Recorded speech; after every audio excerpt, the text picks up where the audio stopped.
Hey everybody, it's Scott, Simcoe Spring Service, and today I'm going to be doing an office tour, a shop tour. I'm going to show you some of the tools, equipment that I use, and I'm going to show you my two cool anvils. And for a little bonus for people that stay to the end, I'm going to do a little Alec Steele Anvil review for my 140-pound anvil that I purchased. So I'm going to pin a comment down below, and what I'll do is I'll do a time breakdown, so if you want to skip to a certain point, then you can. And I'll have a little description of which piece of the tool and equipment that I'm showing you. So yeah, now they got 20,000 subscribers, I figure I'll just show you around my shop and come check it out. It's a pretty simple setup. Computer, invoices, a really greasy old dirty chair because I'm always dirty, printer, phone, and 3 cabinets full of books. So whenever I'm looking up a suspension on a vehicle, we always have these handy dandy little spring breakdown charts. So this is a Freightliner Airliner suspension. And what a lot of people don't realize is that there is actually more than one spring that fits in all these different types of vehicles. But it's kind of handy. So you got your spring breakdown, axle seats, U-bolts, airbags. So basically anything on this page is basically what we service on transport trucks. And then this is one for a pickup truck. So hangers, brackets, U-bolts, springs, helpers, U-bolt plates, shackles, shocks. And that's kind of what we do. So I'm actually kind of a hybrid mechanic. There's not a lot of us left out there. Some of the old school guys who looked everything up on books and had cross-reference guides and stuff like that. That's how I was originally taught and trained by my dad. And then now I've integrated and I use a hybrid between books and I do a lot of computer lookup as well. So we can reference a lot of these old books here for like bushings and like old cars and stuff like that, that honestly there's hardly any documentation on them in the computers anymore, because anything that's older than about 30 years, we kind of actually have to reference a lot of the old books and stuff like that just to get cross-references for part numbers and stuff like that. So I think it's kind of cool that I'm kind of a hybrid between the old school, where I can actually look stuff up in a book, and I can also look stuff up on the computer. It's kind of a rare talent nowadays, and I absolutely love the fact that I was trained in both. So here's a little taste of our inventory here. So we got our heavy duty coil springs, which you can get on our website. I also have a full trailer parts store, so you're talking about like brakes and hubs and bearings and caps and all that stuff. We also custom bend up a ton of U-bolts. And we got sick and tired of trying to find blocks online, so now I manufacture my own lift blocks. These are for Chevy pickup trucks or GMC pickup trucks. I also have a full complement of other blocks out in the shop I'll show you in a minute. These are handy dandy repair kits. You can actually buy some of these on our website, and I'm actually coming out with a full list of new repair kits on my website coming in the new year. And you can usually do it for a lot less price than replacing the entire suspension. We also do a lot of trailer repair here, so you got your bolts, nuts, bushings, equalizers, shackles, hangers, all sorts of different bracketry and stuff like that. So yeah, that's my office. There's nothing really too fancy about it. We built this in 2017 because we're outgrowing my old office. I'll show you it in a minute. And now it's bigger. I can have customers in here. I can have 2 desks, 2 computers, a nicer setup, and it just helps me allow me to service my customers better, get better customer service, and making it a lot more welcoming atmosphere for them to come into and chat and talk to us without having to have us air chiseling, running air guns and all that stuff in the background. It truly has been really awesome to be able to have this kind of workspace, and I highly recommend it for anybody else out there. Give yourself a nice quiet space where you can think, look up parts, do inventory, talk to customers. It's worth it. It's worth its weight in gold. I do not regret building this thing at all. It has been an absolute treat to be able to use this space. All right, let's go out into the shop and I'll show you the rest of the building. So this is my old office, and this is my old desk right here and my old office chair. We used to have 2 employees here, one at each station, one at the lookup station and one at the computer. And I used to have all my books on the shelves over there. I used to have all my lookup guides there, and then I had all my extra books and stuff there. I used to have my printer there, all that sort of stuff. Now it's been converted into a lunchroom, and I like it a lot more. So this is the first bay, our bay 1. We do our fabrication in here. We also have a pit, so we do a lot of work on vehicles in here. This section was built back in 1976, and it was originally a bulldozer and excavator mechanics garage. And then my father purchased it in 1986, and he added that bay on in 1990. But I'll show you that there in a second. So this bay is 65 feet long by 35 feet wide.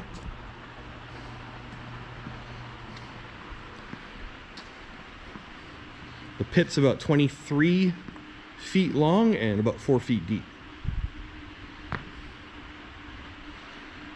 So that there is my office entranceway. And then we have like a little seating area here for all of our employees to sit at. All 2 of us. We've got our fridge here for all our snacks and drinks. I put these cabinets, let's come over here. I built these cabinets back in about 2009, 2010, and it's kind of just like overflow storage for like extra parts, extra tools, stuff like that, stuff that I don't use on a regular basis, but I want to keep nice and clean. So this is my Black Hawk 1.5 ton bumper jack. It's been modified so we can actually run it from inside the pit, which is kind of cool. And it's got all the safety catches and stuff like that in it. Man, I'd love to have a second one of these. If anybody knows about a Black Hawk 1.5 ton jack like this, they are phenomenal. They leak a bit, but they got safety catches in them. My dad also bought, after he purchased this one back in 1986, he also bought a pair of these Blue Jacks. We don't know what brand they are. All the markings have been worn off for probably over 20 years. But it's pretty cool. They're probably more versatile jacks, and I would love to get another set of these. The reason why they're so handy is because they have a 10-inch diameter and they're only 14 inches tall, so they can fit in almost any possible spot on a vehicle. So here's some of my spring inventory. I got transport truck springs. I got some Dodge Ram 1500 leaf springs from 02 to 08. S10 springs. Here's my Chevy half-ton springs. So I got regular cab, crew cab tow package ones. I got aftermarket heavy duty and 3/4 ton springs.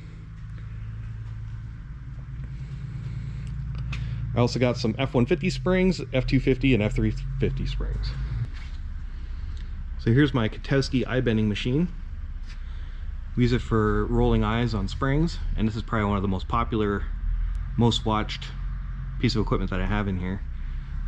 People really like it when I bend some eyes for them, so whenever I roll them I try to get it filmed and show it to you. I like doing it. It's kind of a cool little skill I have. So here's our miscellaneous leaf rack.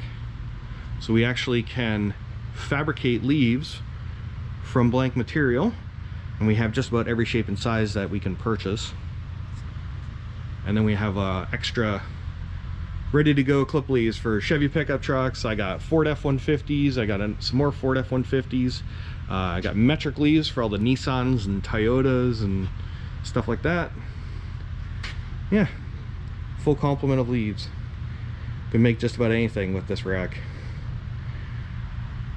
I got my overstock steel, so I can fabricate whatever I want whenever I want, within reason.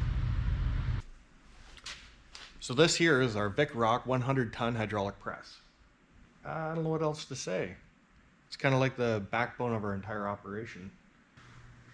So on this end here, we have our 100 ton hydraulic cylinder, and it can actually be operated 2 different ways. We can actually operate it by hand here. We can go up or down. And also there's a foot pedal right there. So if you ever see me operating it with my mind, I'm actually operating it with the foot pedal. There's a couple different features I find really, really cool about this press. And one of them is that it's got a drop bucket here. So anytime we push a bushing out or anything like that, it drops right in the bucket, and then we can just pull it out, empty it out, and it gets rid of all the garbage. It's kind of cool. Another thing that's really cool about this press is that it's got pinholes right there. And I got a whole bunch of different adapter plates. So I got this one, which is our main pushing plate. And then I have a larger one here, which we use for the walking beam bushings. I actually have a video right there you can watch. It's pretty cool. And then this is one I've made myself for another different type of beam. So I'm not sponsored by Vicrock, so don't get any impressions I'm trying to do a sales pitch here. But it is a pretty cool tool. You can actually buy all these U-bolt bending dies in a kit. It comes with all the common sizes. And then you can also buy walking beam adapter kits. So this will do all your different sizes of walking beam bushings. And like I said, there's a video right there that has all the different tools that I use and how I use them. It's pretty awesome. So we get a lot of farmers and fabricators and stuff in our shop, and these are all the different dies that I've made over the years so that I can bend weird shapes that don't really exist, and we have to custom make them for people. And here's my Vicrock UB302 U-bolt bender. Here, I'll give you it's fabricated in Canada. It's made actually in Quebec, I believe in Montreal, Quebec, and it has I think it's a 30-ton hydraulic cylinder here, and then it's got a clamp right here, and I think the clamp can clamp down to like 10 tons or something like that. It's pretty awesome. The rollers here actually spin out.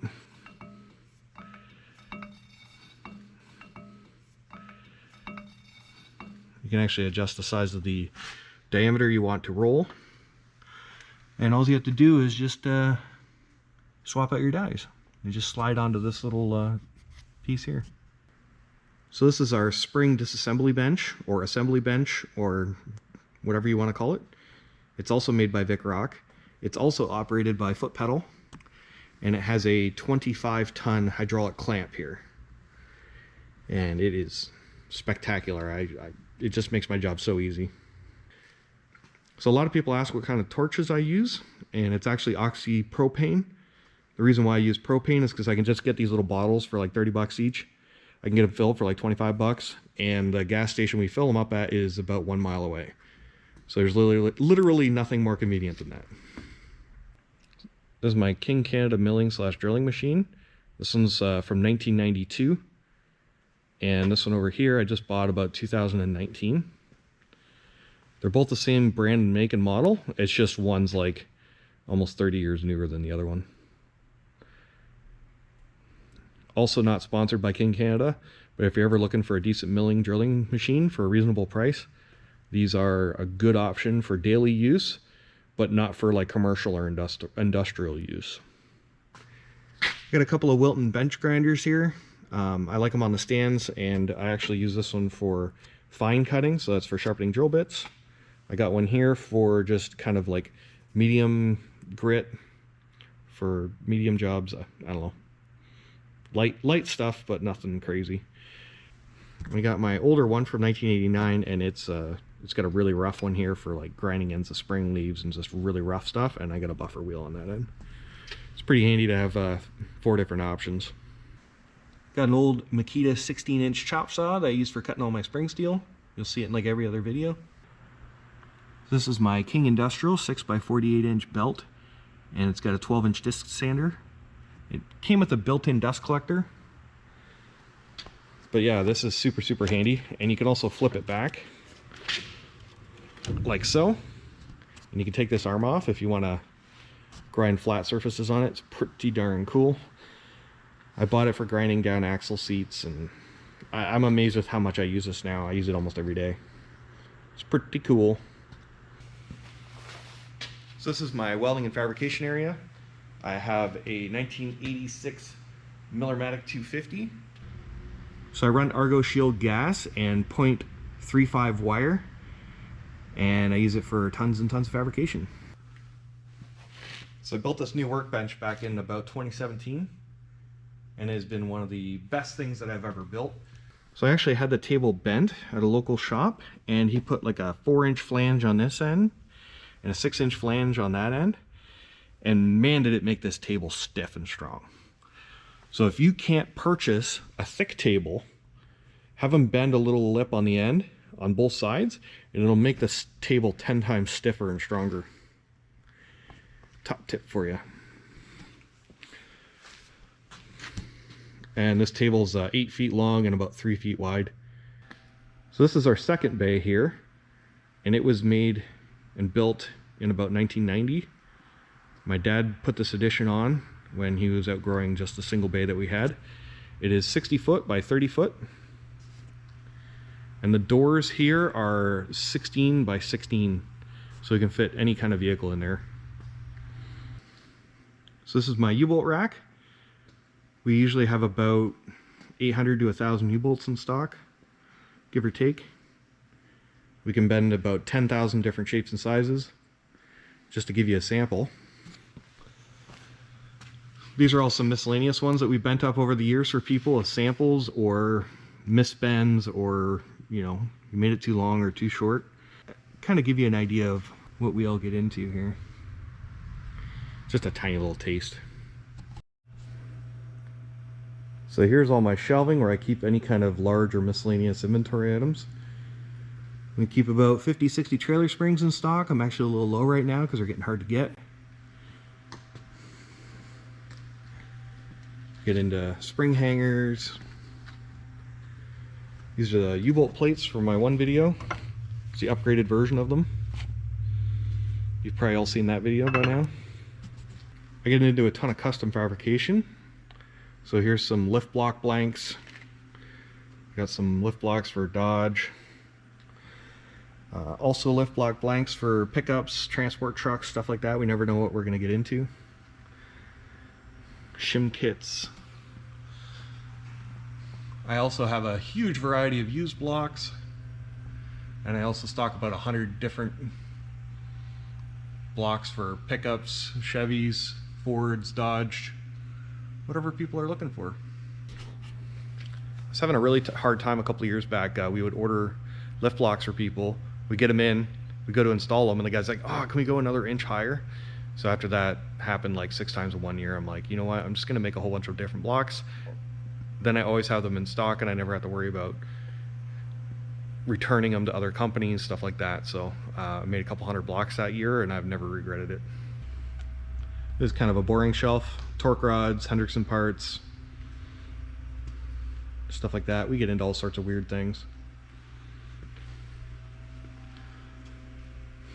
Miscellaneous bolts, miscellaneous bushing kits. Just tons of different odds and sods. You'd be amazed at how many different types of suspensions there are. So on this side of the bay here, we have our parts wash bin. It's pretty simple. We have our alignment machine in the cabinet here. So you run a dual compressor system. So I have my old compressor up there, and it runs at about 15 cubic feet per minute. And then I have my new CP, and it runs about 25 cubic feet per minute. It's the biggest one that I can get with the electricity we have here. We only have 220 single phase, so I'm literally limited by what kind of equipment I can purchase based off of what kind of electricity we have available at our shop.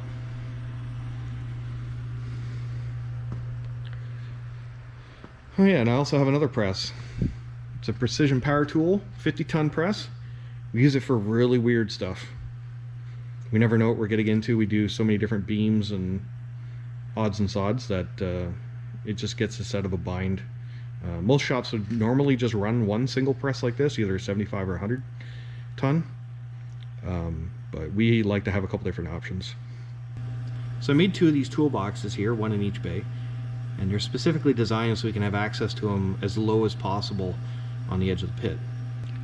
So I keep it stocked with just standard wrenches, punches, got my standard sockets, a 1/2 inch drive air gun, I got a couple air chisels, 3/4 inch drive air gun, hammers, and then I got a variety of transport truck sockets, most common sizes. Of course you gotta have your squirt and your goop. Both toolkits are kitted out 100% identical, or at least we try to as best we can. So there you go, everybody. There's kind of a brief tour of the shop and kind of some of the tools and equipment that we use. It's kind of interesting because it's a combination of fabrication, mechanics garage. It's kind of a little bit unique and a little different. Oh, I didn't do my anvils, what the heck? So So this here is the older anvil that I own. I've been doing a little bit of research on it, and I found out that it's 182 pound, so it's 1214, so it should be 182 pounds. And it is a Peter Wright, and it says patent on it, and it's got the circular emblem on it. So I found out it was between 1860 and I believe 1905. I'm sure that people will be able to help you out with that a little bit better than I can. I'm just going off of memory here. But yeah, so it was like a 130, 140-year-old anvil, which is pretty darn cool. My father actually picked this up back in 1986 from a blacksmith, and he had used it for about 50 years, and that's as back far as we knew. So I know the history of it for the last about 85 years, but before that we don't know who used it or where it came from. We built this little stand here. We just band ironed it onto some 4x4s. It is not an optimal stand, but it keeps it light enough that we can still move it around the shop. And we would move it back and forth every time that we would roll eyes, but now it's dedicated to just my eye rolling stand, so I can have a nice, calm, easy retirement for the next 30 years while I own it. Try to get a better shot here for you. So Peter Wright patent.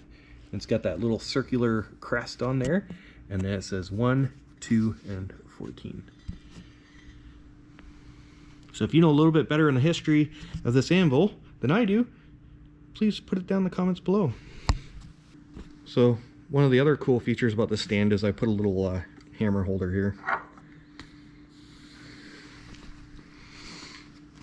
The face is actually in pretty good shape.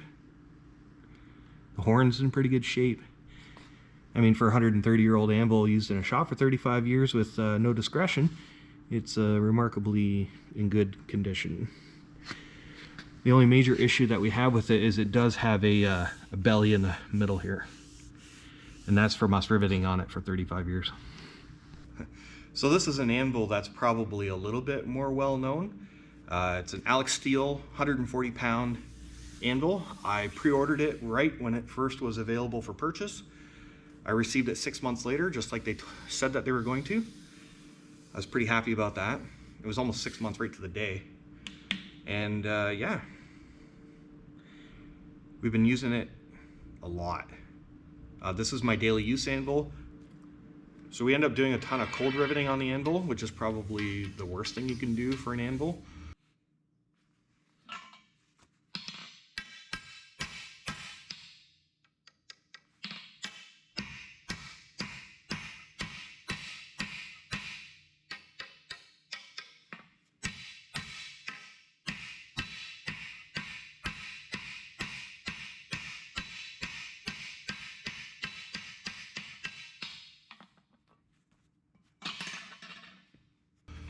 We also do a lot of heating and beating, and it's just a general work surface.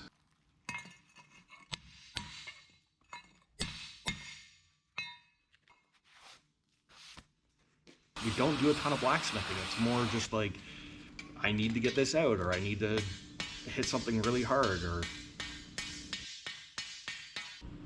you know, sometimes you break a leaf over the anvil. But yeah, so far it's been pretty good. It's held up fairly decently well. I'll give you a little tour of it in a second here. So the horn looks pretty good because we barely ever use it. I only use it a couple times a week. Whereas the face of the anvil, we use it hundreds of times a day.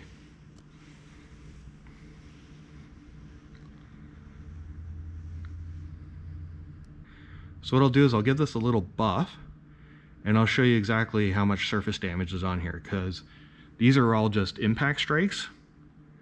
There's not actually any damage to it. It's just scuffing. So I'm just going to use some metal polish.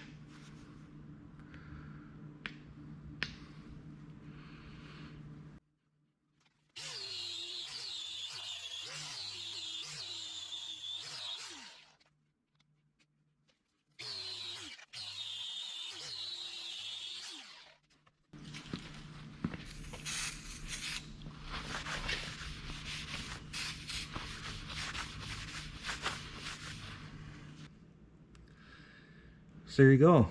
after 1 year of abuse, you can see a couple missed strikes with my hammer, but that's kind of my fault.